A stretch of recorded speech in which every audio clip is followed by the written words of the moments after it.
Welcome to special analysis. నేను రమ మండవ. ఈ రోజు అనాలిసిస్ లో భాగంగా మనం తీసుకోబోతున్న టాపిక్ ఏంటంటే అప్పుడు చంద్రబాబు అరెస్ట్, ఇప్పుడు మావిగన్, వైసీపీని వణికిస్తున్న అంశాలు ఇవి అని చెప్పి నేను టైటిల్ ఇవ్వడం జరిగింది. ఆ అంశం గురించి మనం మాట్లాడే ప్రయత్నం చేద్దాం. ఇక్కడ జగన్మోహన్ రెడ్డి సంబంధించి నేను ఎప్పుడు కూడా ఒక టైటిల్ పెడుతుంటాను, జగన్మోహన్ రెడ్డి సీతయ్య అని చెప్పేసి. చాలాసార్లు మనం మాట్లాడుకున్నాం ఇదే అంశం గురించి. నిజానికి ఈ టైటిల్ మీద పేటెంట్ రైట్ ఎవరికి ఉందంటే డైరెక్టర్ వైవిఎస్ చౌదరికి ఉంది. నాకు బాగా పరిచయం ఉంది ఆయనతోని. గతంలో హరికృష్ణతోని ఆయన సీతయ్య అనే సినిమా తీశారు. ఆ సినిమా కింద ట్యాగ్ లైన్ ఏముంటుందంటే ఎవరి మాట వినడు అని ఉంటుంది. చాలా పాపులర్. అప్పట్లో ఆ సినిమా బాగా బంపర్ హిట్ కొట్టింది ఆ మూవీ.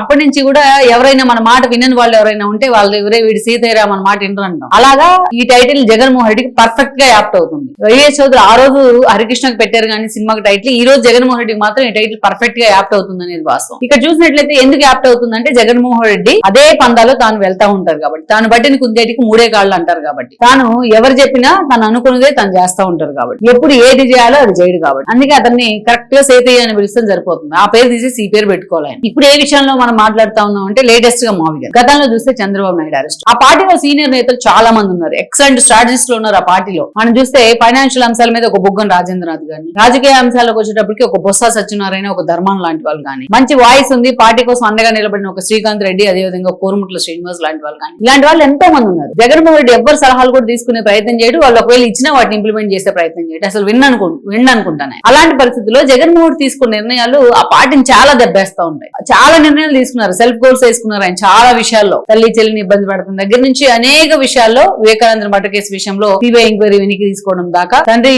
మరణమైన కుట్ర ఉందని చెప్పి దాన్ని గాలికి వదిలేయడం దాకా, ఇలాంటి ఎన్నో ఉన్నాయి. ఆయన తప్పులు చేసిన తప్పులు, పొరపాట్లు, బ్లండర్స్ చాలా ఉన్నాయి. ఆయన ఎప్పుడు కూడా రిగ్రెట్ కాదు వాటి పట్ల. సరే అవి పక్కన పెడితే వాటన్నిటిలో కల్లా జగన్మోహన్ రెడ్డి చేసిన భయంకరమైన తప్పులు కొన్ని ఉన్నాయి. ఫస్ట్ తప్పు ఏంటంటే భయంకరమైన తప్పులో చంద్రబాబు నాయుడు అరెస్ట్.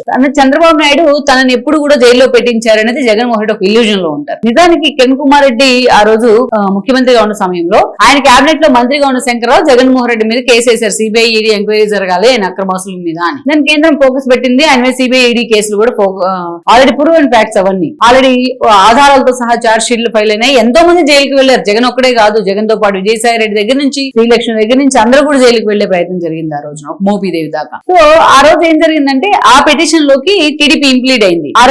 ఆ రోజు కేంద్ర మంత్రిగా పనిచేస్తున్న ఎర్రనాయుడు టీడీపీ తరఫున ఆ పిటిషన్ లోకి ఇంప్లీడ్ కావడం జరిగింది. సో టీడీపీ ఇంప్లీడ్ అయింది కాబట్టి తన అరెస్ట్, తన శంకరరావును వదిలేశారు, కాంగ్రెస్ వదిలేశాడు జగన్మోహన్ రెడ్డి. టీడీపీ ఇంప్లీడ్ అయింది కాబట్టి తన మీద కేసులు పెట్టించింది, తనని సిబిఐ ఈడీ ఎంక్వైరీలు పాలు చేసింది, తన 16 నెలలు జైల్లో ఉండడానికి కారణమైంది చంద్రబాబు నాయుడే అని అతను బ్లంట్ గా ఫిక్స్ అయ్యాడు మైండ్ లో. అందుకనే చంద్రబాబు నాయుడు అంటే అంత విగ్రస్ గా మాట్లాడతారు జగన్మోహన్ రెడ్డి. మీరు చూడండి, అతను మాట్లాడే ప్రతి 10 మాటల్లో 8 మాటలు చంద్రబాబు నాయుడు అనే పేరే ఉంటుంది, ఆయన గురించే మాట్లాడతారు. ఆ ఫిక్స్ అయిపోయినాక అప్పటి నుంచి చంద్రబాబు నాయుడే తన ఏకైక ప్రత్యర్థి అన్న విధంగా చూస్తూ ఉంటారు. ఈ రోజు చూడండి, మీరు పవన్ కళ్యాణ్ ని అంత ఎక్కువగా తిట్టరు, లోకేష్ ని అంత ఎక్కువగా టార్గెట్ చేయరు, కేవలం చంద్రబాబు నాయుడిని టార్గెట్ చేస్తారు. ఆఖరికి ఆయన వయసు అయిపోయిందని కూడా మాట్లాడుతూ ఉంటారు, ఆయన గుండెపోటు రావాలి, ఆయన చచ్చిపోవాలి, ఆయన బావిలో దూకాలని కూడా మాట్లాడుతుంటారు జగన్మోహన్ రెడ్డి. అంటే అంత కసి, అంత పగా పెట్టుకున్నాం చంద్రబాబు నాయుడు మీద. మరి ఆ పగ ఎలా తీరాలి? చంద్రబాబు నాయుడు పేరు వినిపించకుండా అమరావతిని నాశనం చేశాం. చంద్రబాబు నాయుడు పేరు అనేది ఎక్కడ కనిపించకుండా ఆఖరికి పొలాలు, పాస్ పుస్తకాల మీద కూడా మనం మన ఫోటోలు వేసాం. చంద్రబాబు నాయుడు పేరు వినిపించకుండా వచ్చిన పరిశ్రమలు, ఆయన తెచ్చిన పరిశ్రమలన్నింటినీ భయపెట్టి థ్రెటన్ చేసి పంపించేశాం. రాజకీయంగా అతను నలిపై చేస్తూ కుప్పాన్ని కూడా ఫోకస్ పెట్టి మనం వసం చేసుకోవాలని చూసాం. ఇన్ని చేశాం. అయినా సరే చంద్రబాబు నాయుడు పేరు వినిపిస్తూ ఉంది. ఆయన కట్టిన ప్రజావేదిక గురి చేసాం, ఆయన కట్టించిన అమరావతి బిల్డింగ్లని, రోడ్లను కూడా ఎత్తుకుపోయినాం, అన్ని చేసాం. అయినా సరే ఆఖరికి లోకల్ బాడీ సెలక్షన్స్ లో బీజేపీ సైలెంట్ గా ఉన్నా సరే మనం రెచ్చగొట్టి ప్రవోక్ చేసి వాళ్ళ నేతల మీద దాడులు చేశాం. చంద్రబాబు నాయుడు ఆర్థిక మూలాలను పడగొట్టాం, వాళ్ళందరినీ దేవుని మా దగ్గర నుంచి అచ్చెన్నాయుడు దాకా అందరి మీద కేసులు పెట్టి లోపలేసాం. ఇన్ని చేసాం. టీడీపీ కార్యకర్త ఎవడన్నా గట్టిగా మాట్లాడితే నాన్ బెయిల్ సెక్షన్ కింద కేసులు పెట్టాం. ఇన్ని చేసిన జగన్మోహన్ రెడ్డికి సంతృప్తి రాలా, ఏదో ఒకటి జరగాలి. తనని 16 నెలలు జైల్లో తనను ఉంచినందుకు కారణమైన వ్యక్తి చంద్రబాబే కాబట్టి చంద్రబాబు నాయుడు కూడా జైలు పంపాలి, తాను జైలుకు పంపాలి. జైలుకు పంపాలంటే ఒక కేసు కావాలి. ఆ కేసు పట్టుకున్నాడు స్కిల్ డెవలప్మెంట్. అంతకుముందు చాలా మంది లాయర్లు కానీ తన మంది మాకు ఎవరో వినలా, వద్దని సలహా ఇచ్చారు. అయినా జగన్మోహన్ రెడ్డి వెళ్ళలేదు. మొత్తానికైతే నంద్యాల పర్యటనలో ఉన్న చంద్రబాబు నాయుడు మీద స్కిల్ డెవలప్మెంట్ కేసు పెట్టి ఇదే కొల్లి రఘురామరెడ్డిని పంపించి అతను అరెస్ట్ చేయించే ప్రయత్నం చేశారు. 52 రోజుల పాటు జైల్లో పెట్టారు చంద్రబాబు నాయుడు. కనీసం తన కొడుకు పాదయాత్రకు బ్రేక్ ఇచ్చి వచ్చి కూర్చుని నన్ను నా తండ్రిని చూడనివ్వండి అని అడిగినా కూడా అతను చూడలేకపోతే నడి రోడ్డు మీద కూర్చొని అబ్బాయి 2 కాళ్ళ మధ్య తల పెట్టుకుని కన్నీళ్లు పెట్టుకున్నాడు లోకేష్. ఆ ఫోటో అందరికీ గుర్తునే ఉంటుంది. అదే కదా టీడీపీ క్యాడర్ లో కసిని పెంచింది. సో ఎవరినైతే టచ్ చేయకూడదు, ఏదైతే టచ్ చేయకూడదు అది టచ్ చేశారు జగన్మోహన్ రెడ్డి. మీరు చూడండి, చంద్రబాబు నాయుడు అరెస్ట్ ఒక వంశీనో ఒక కొడాలి నానినో తప్ప, ఒక రోజా లాంటి వాళ్ళు ఏమో తప్ప మిగిలిన వాళ్ళు ఎవ్వరూ కూడా జగన్మోహన్ రెడ్డి కరుడు కట్టిన ఫాలోవర్స్ కూడా బయటకు వచ్చి చంద్రబాబు నాయుడు అరెస్ట్ కరెక్ట్ అని చెప్పలా. ఈవెన్ బొత్స గానీ ధర్మాన్ గానీ ఎవరైనా సరే, అంటే జగన్మోహన్ తీసుకున్న అందరూ డినై చేశారు. కానీ అతను చెప్పిన వినట్టు చెప్పే ధైర్యం కూడా మాక్సిమం ఎవరు చేయరు.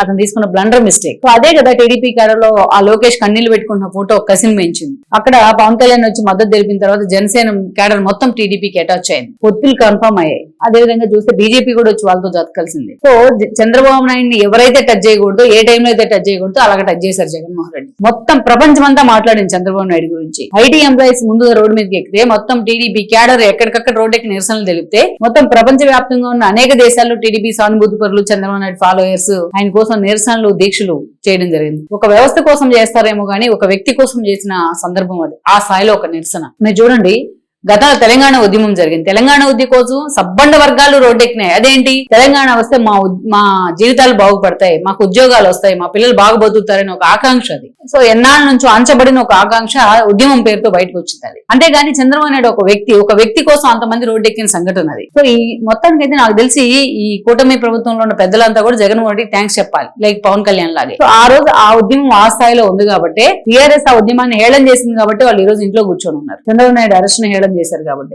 జగన్మోహన్ రెడ్డి 11 సీట్లకు పరిమితం అయ్యారు. ఎవరినైతే టచ్ చేయకూడదు ఆ టచ్ చేసే ప్రయత్నం. చంద్రబాబు నాయుడిని ఎలాగైనా సరే జైల్లో పెట్టి పగ తీర్చుకోవాలనే ఒక ఆలోచన, చంద్రబాబు నాయుడిని జైల్లో పెట్టే టీడీపీ సమూలంగా నాశనం అవుతుందనే ఒక శాడిజం జగన్మోహన్ రెడ్డిని ఆ స్థాయికి తీసుకెళ్లాయి. అందుకే అతను ఎవరు చెప్పినా వెళ్ళలేదు. అది ఆ తప్పు చేయాలని అనుకున్నాడు ఆయన, ఆ తప్పులాగా అనిపించలేదు, చేశాడు. జనం కూడా దాన్ని తప్పులాగే తీసుకున్నారు అది. సో జగన్మోహన్ రెడ్డి 11 సీట్లకు పరిమితం కావడంలో ఆ ఇన్సిడెంట్ చాలా కీ రోల్ ప్లే చేసింది. లేకపోతే అంత తగ్గేది కాదేమో. జగన్మోహన్ రెడ్డి మీద వ్యతిరేకత ఉన్నమాట వాస్తవమే, కానీ అంత నెగిటివిటీ ఇంపోజ్ అయ్యేది కాదేమో. అకారణంగా చంద్రబాబు నాయుడు మీద ద్వేషం పెట్టుకుని అతను చేసిన పని ఆ స్థాయికి ఆ పార్టీని దిగజార్చింది. సరే 11 సీట్లకు పరిమితమైన తర్వాత రిలీజ్ కావాలి కదా. ఈ రోజు మళ్ళీ అమరావతి విషయంలో అదే తప్పు చేస్తా ఉన్నాడు జగన్మోహన్ రెడ్డి. చాలా మందికి అనుమానం రావచ్చు, చంద్రబాబు నాయుడు అరెస్ట్ కి అమరావతికి ఏం సంబంధం, అది ఇది ఒకటి ఎలాగా అని. అమరావతిలో ఎందుకు తప్పు చేస్తున్నాడు అంటున్నాం అంటే, ఇది పార్టీ పరంగా ఒక విధానపరమైన నిర్ణయం. అలాంటి విధానపరమైన నిర్ణయాల్లో పార్టీకి ఒక సింగిల్ స్టాండ్ ఉండాలి, సింగిల్ ఎజెండా ఉండాలి, సింగిల్ పాయింట్ ఫార్ములా. మీరు లైక్ చూడండి, జాతీయ రాజకీయాల అంశంలోనైనా లేకపోతే ఇతర పార్టీలతో వాళ్ళు మెలిగే విధానాల్లోనైనా ఒకటే ఎజెండా ఉండాలి. అవకాశవాదంగా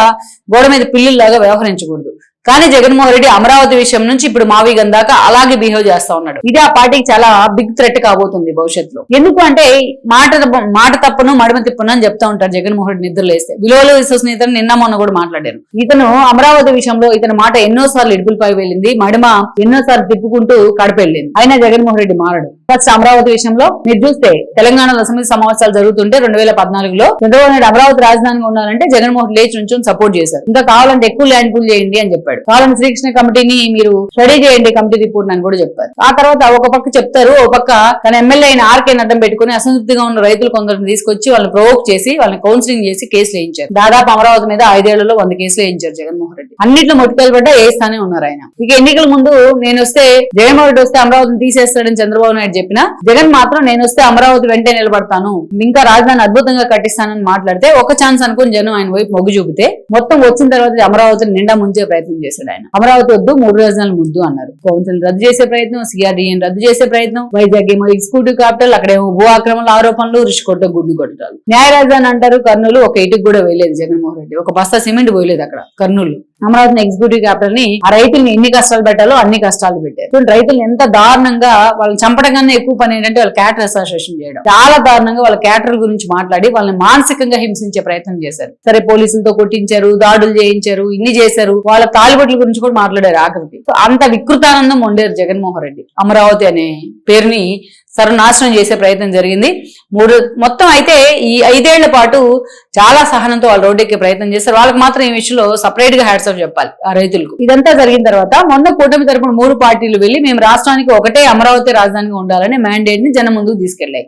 జనం అంతా రాష్ట్రం మొత్తం ఆ మ్యాండేట్ కి కట్టుబడి కదా ఓటేశారు. అందుకే కదా అన్ని సీట్లు వచ్చినాయి, 164. అయినా దాన్ని డినై చేసేలాగా ఈ రోజు అమరావతి వద్దంటున్నారు జగన్. ఒకవైపు రాజముద్ర పడతా ఉంటే ఇక్కడ వేసర రాజధాని అనిపిస్తాడు.